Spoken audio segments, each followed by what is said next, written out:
Hi,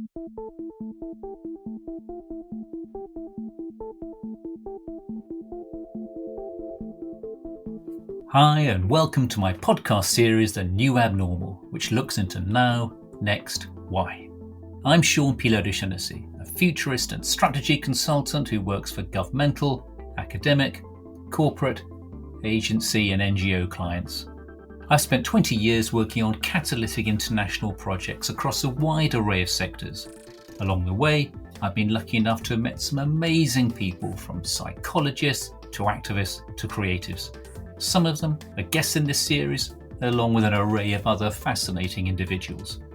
I'm also the author of The Post-Truth Business, which focused on trust, while my second book, Influencers and Revolutionaries, focused on innovation. As a public speaker, I've given speeches at events from San Francisco to Beirut, Melbourne to Stockholm, and Tokyo to Paris.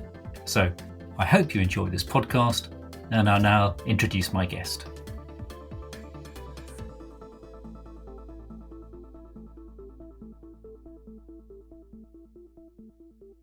Today, I'm really honoured to be presenting a podcast on behalf of that amazing individual, Jim Dator, one of the foundational people in future studies, and indeed someone whose work over decades has helped define how we think about the future, not as a deterministic projection, but as a space of alternatives, choices, and ongoing debate. One often hears at award ceremonies that the recipient couldn't be with us today, and this episode follows in that tradition. Jim and I have been discussing this podcast for a while, but he's not the young surfer he once was, and at over 90 years old he feels that, his quote, the realities of his declining input-out mechanisms make it essentially impossible. Hence, we did a written interview that he asked me to then deliver on my podcast on his behalf.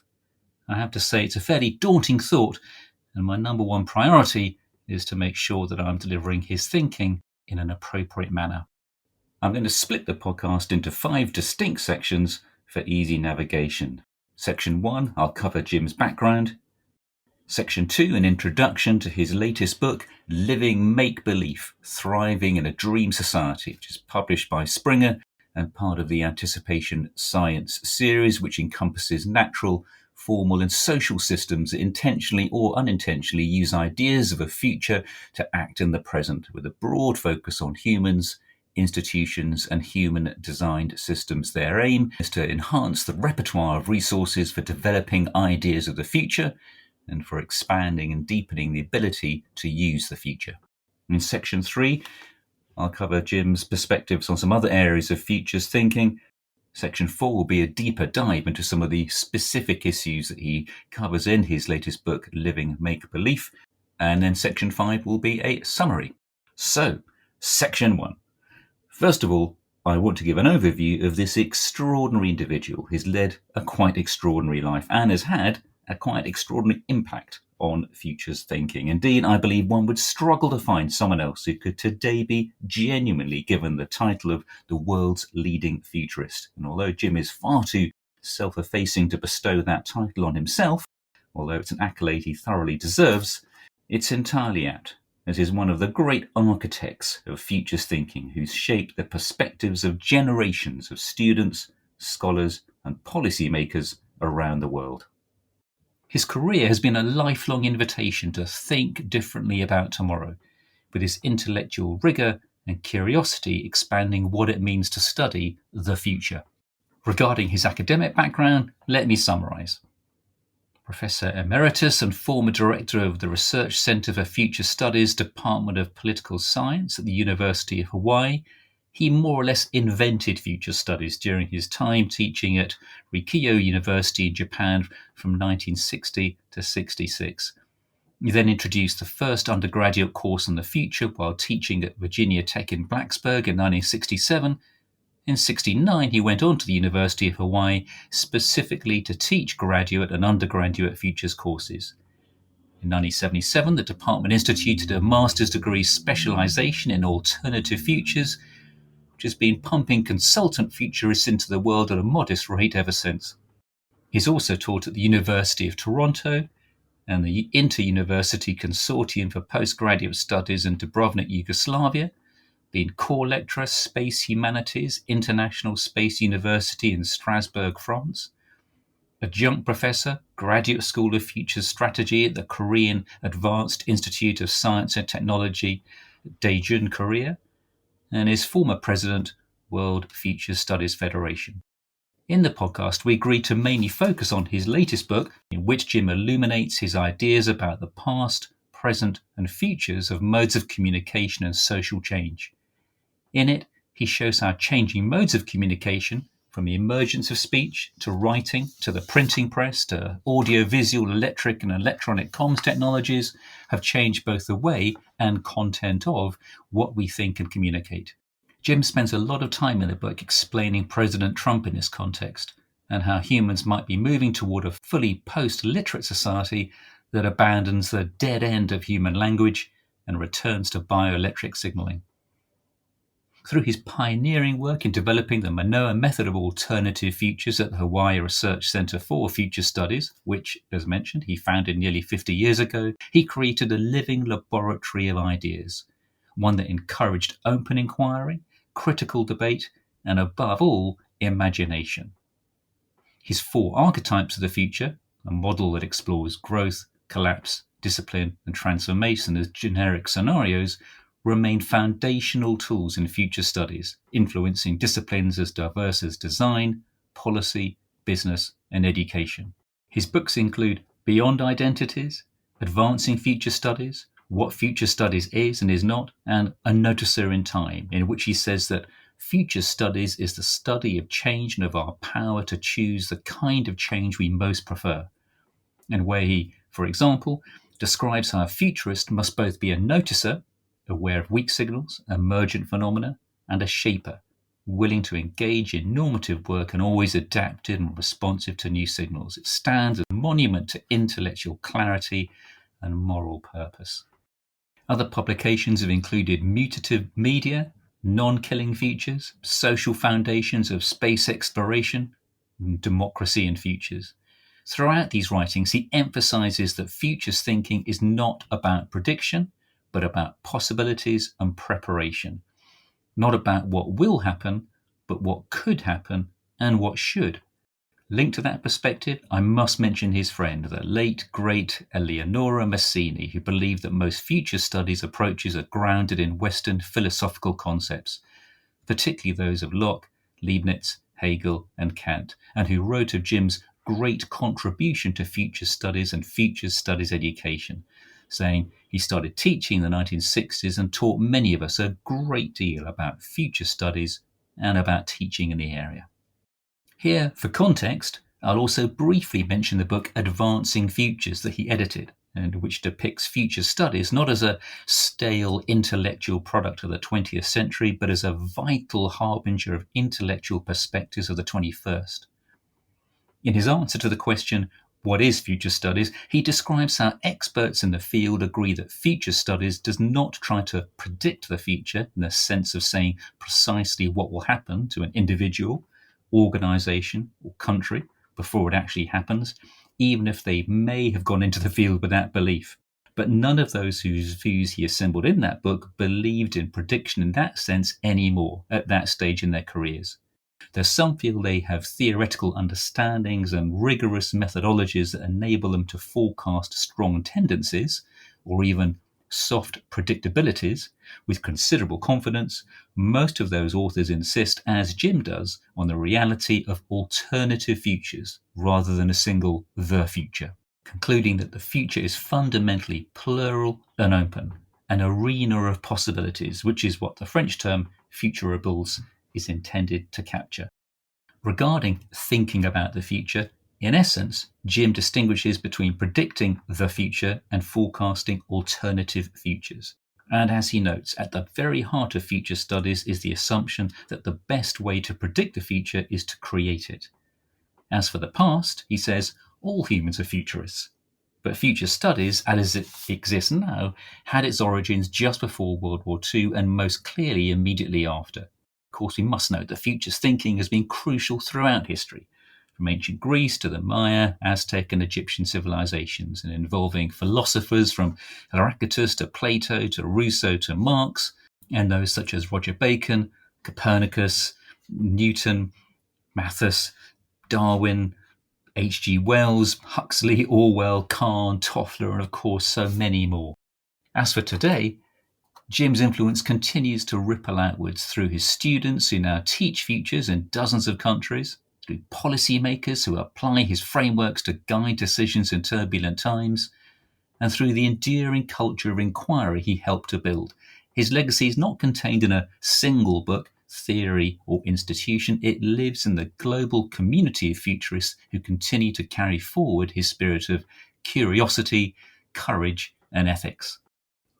Section 2. So, let me outline his latest book, Living Make-Believe, which blends memoir and manifesto, offering a powerful reflection on the philosophy and practice of future studies. In it, he shows how multiple developments have caused the world to move from an information society to a dream society, where ongoing social and technological forces are pushing us from a world of words, rationality, and truth into a world of images, performance, and make-believe. Jim offers hints of new goals and forms of governance fit for a dream society as he demonstrates that all current systems are ineffective and dangerously obsolete. It should therefore be of great interest to political philosophers, future scientists, sociologists, and those interested in cultural studies. He insists that the future cannot be predicted but must be approached as a plural set of possibilities. His central idea is that societies live through make-believe, collective myths and narratives that shape culture and action, and that futures work must therefore embrace imagination alongside analysis. Ultimately, he positions future studies as a discipline of imagination and responsibility, and that by understanding the narratives we live within and exploring multiple potential tomorrows, we can prepare, ethically and creatively, for the challenges and opportunities ahead.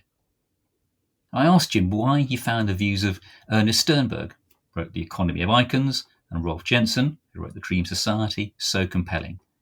And at this point, it also gives me the opportunity of mentioning that I met Rolf about 25 years ago, and he gave me a copy of his book when I was hanging out at the Copenhagen Institute for Future Studies one day with my good friend, the futurist Carsten Beck. Anyway, to continue, Jim told me how, having spent many years in Japan and knowing its manga and anime culture very well, I'd been puzzled by the sudden appearance of the Korean wave, of all unlikely places, that was then taking the world by storm in many dimensions. Sternberg happened to send me a draft of his book, The Economy of Icons, How Business Manufactures Meaning. Shortly thereafter, I discovered Rolf Jensen's The Dream Society, B. Joseph Pine and James Gilmore's The Experience Economy, Virginia Pastel, The Substance of Style, Daniel Pink, The MFA's The New MBA, and A Whole New Mind. With them, I had a theoretical and empirical basis for explaining the Korean wave as an example of a global cultural shift from agricultural, industrial, or information societies to a dream society that is still dominant and sweeping the world over and over in all dimensions. While K-pop is an example of one kind of a dream society, Trump and his capture of the minds and behavior of fans and foes alike is another example of a dream society that will persist for quite some time before new societies emerge. I also delved into what it was he believed Jensen meant later, either Renaissance society, and that we're between dreams. Jim said Jensen admitted to him that he'd not really thought deeply about the theoretical implications of his original insight, and since he lived by writing, had to move on to the next new thing, rather than dig the same hole deeper, which Jim did. Most people, then and now, do not see the dream society for what it is. Critics imagine or hope it's a temporary phase unique to Trump and about to collapse. But at each spot when the dream could have ended, and old literacy, logic, and what liberals deceptively call democracy return, Trump's version of a dream society has strengthened and deepened. It will evolve and live after he's gone as long as its causes exist. Section 3. Regarding futures thinking, Jim gave me his 20-point checklist on the attributes of a good futurist, as he's frequently be asked, how can I become a futurist on my own, since there are so few places to go to formally study to become one? though universities of Houston and Hawaii are two places in the US that continue to have renowned formal futures programs, and there are many in other countries. So, regarding his detailed views on how to be a good futurist, I'll now read out a numbered list of what it is that he believes that you need the widest possible knowledge of, which include 1. Theories of social and environmental stability and change, and the acquisition and use of a theory that guides your life and work. 2. The use of methods of social and environmental forecasting and design. 3. History and literature of the futures field via its various books, articles, blogs, media, conferences and associations such as the journal Futures, the World Futures Studies Federation and the Association of Professional Futurists, and many others to which you contribute your knowledge. 4. Formal education in some academic discipline. You should have a major in something, preferably through a PhD.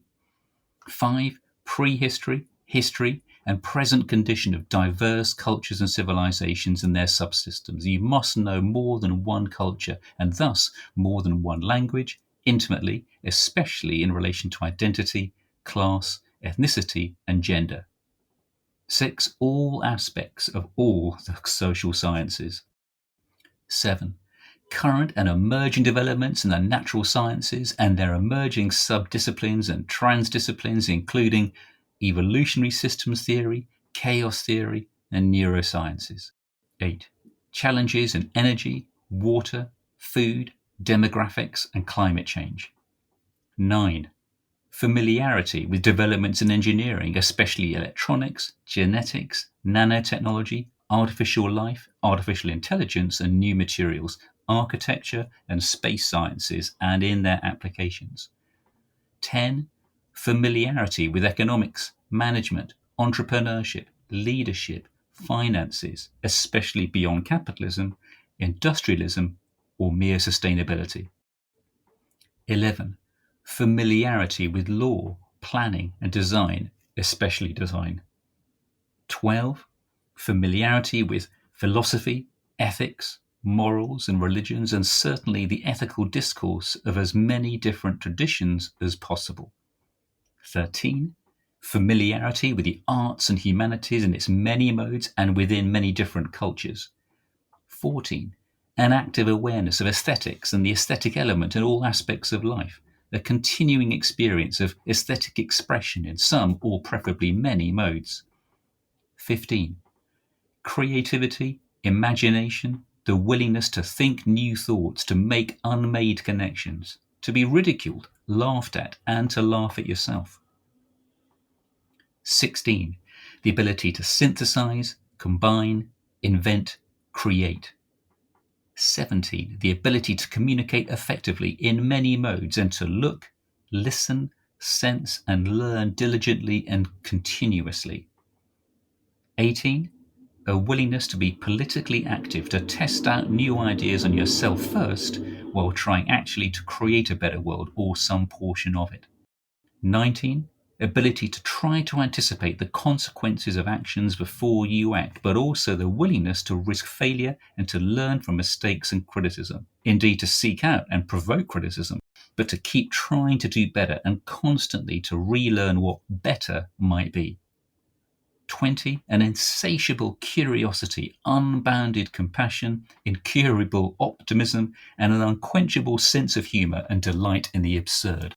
All of this, he says, can be described in one word, aglatson, which is nostalgia spelt backwards and is a word told to him by Gabriel Facra to symbolize the yearning for things to come, revering the future without being disrespectful to the past, remembering that once it was all that was humanly possible, preferring the dreams of the future to the experience of the past, always desiring to try something new, to go where no one has ever gone before in all areas of human and non-human and post-human experience.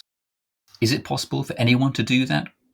Is it possible for anyone given our current systems of education? Probably not, but it should be the goal of every futurist. At least every futures teaching and consulting community should embrace these abilities and utilize them in their activities. Section 4. In this section, I aim to give a deeper dive into some of the other responses Jim gave to my questions about his thinking, particularly relating to his book, Living Make-Believe. In the bewildering, dangerous, and complex transitional stage that many feel we're experiencing, I asked him why he felt that the new normal, how I wish he'd said new abnormal, will be fluid and dynamic, not the comparatively staid and predictable past we once knew or imagined. And he replied that the length of each successive society in the past has become shorter and shorter, because each is based on processes that require novelty and change. It is highly likely that a period following collapse will result before the pace picks up again. I then asked him to elaborate on his views about utopia, as in the word topia starting with EU as opposed to just a U for utopia. As he said, visions of the future often fall in one of three categories. They're utopias, dystopias, or utopias. The suffix topia is a classic Greek word that means place, country, community, etc. The U in utopia is a very good, ideal, or perfect place, while the prefix dys means bad, undesirable, very negative. However, O, EU, means good, desirable, but not perfect or flawless. As I call it, the best possible real world you can imagine given your understanding of reality and theory of social change and stability. It is not perfect. It still needs improvement, and the very idea of what is a good place changes over time with new people and circumstances. Most early visions of the future, such as by Plato, Thomas More, Francis Bacon, etc., were, through the beginning of the 20th century, utopias. Perfect places like heaven, or a heaven on earth, achieved through correct ideology and or design, the fruits of progress and progressives. For most of the rest of the 20th century, after the horrors of World War I, dystopias. The overwhelming fictional presentation of the future is dystopian, though good may appear to win in the end through the intervention of supermen with superpowers. Responsible futurists thus encourage people to imagine and live towards continuously evolving and reimagined utopias, to develop theories of social change that encourage them through their individual collective acts, e.g. governance, to seek the best possible conditions for life for every living thing. I also asked why Jim finds a willingness to share and learn typical of futurists. Well, he said, I was comparing them to ordinary scholars who are secretive and competitive until they publish something and are recognised for it. There are sneaky futurists, to be sure, but the community he works with in the APF and WF, SF, etc., are generally open and supportive for the most part, he believes. I won't delve too deeply into some of the other points that Jim covered, as they really would take too long to explain this podcast, although I may produce a part 2 version of Jim Agrees. But I'd naturally point you towards his book, or indeed books, for deeper insights to his fascinating perspectives. For your information, those other points in the chats Jim and I had recently when I was in Portugal, Denmark, and then back in England include more information on some of his quotes and viewpoints, including why South Korea was the first dream society, the death of logo literacy, play and pray linked to Japanese phonics, why he feels that space is a great disappointment to many people, whether governance is now steering, rowing, drifting, or sinking, why he feels that Trump is the exemplar of a dream society dream weaver, the impact of French postmodern deconstructionists who are united in denouncing modernity, including the pretense of objective, unbiased, universal truth, and why he feels that ChatGPT and its many present and future successors will change the world more widely, deeply, and rapidly than any technology before it. Section 5. To begin to bring this episode to an end, I also asked about a metaphor to which Jim often returns, that of surfing, and why we should adopt a surfer's pose. He replied that, given his previous response and the fact that he lives in Honolulu, a lava rock's throw from some of the world's best surfing spots, the metaphor is natural for him. Surfers spend a lot more time preparing to surf than actually surfing. They develop their bodies and minds, choose and wax up boards appropriate for the waves they face, stand, hands folded, carefully studying the conditions of the waves, ask other surfers what the waves were like, get in the water, swim out to where the waves can best be caught, wait until a good wave approaches, get on the board, and then strive to catch the wave, enjoying the ride of their lives, knowing that they will wipe out at the end. Waves are continuous and come in sets that need to be considered together. The waves and their force cannot be stopped or ignored safely. They just keep coming, one after the other. You must ride them to the best of your ability, knowing, again, that you will wipe out at the end. Most people and governments are not doing any of this. They're blithely ignoring the many waves of change we've already experienced and that are approaching, and empirically visible set after set. Most of us have our backs to the ocean and are arguing over who forgot to bring the hot dogs for the picnic and how to keep the sand from blowing into the sandwiches and the ants from stealing the food. Unless we turn around and learn to surf the waves, most of us will almost certainly be engulfed and drown, our fantasy castles of sand wiped away. So, to conclude, and indeed as we look to the future in the form of ideas and terrains that Jim has mapped so thoughtfully, I, and I'm sure you, do so with gratitude.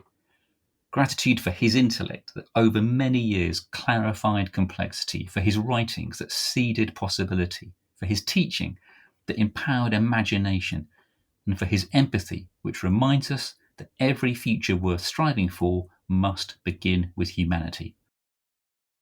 I finish with a quote from Isaac Stern, who said, "A man possesses talent. Genius possesses the man." I think we can safely say that Future's genius possesses Jim Dator. So, thank you for allowing me to tell your story, Jim, although time constraints meant I had to leave so much out, and for letting me attempt to describe at least some of your latest dynamic thinking.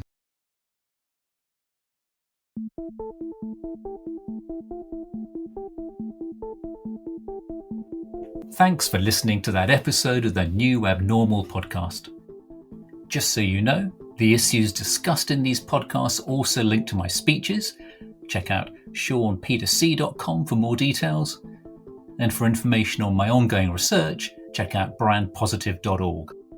Please also listen to previous conversations across the series with many other fascinating guests. But till next time, goodbye.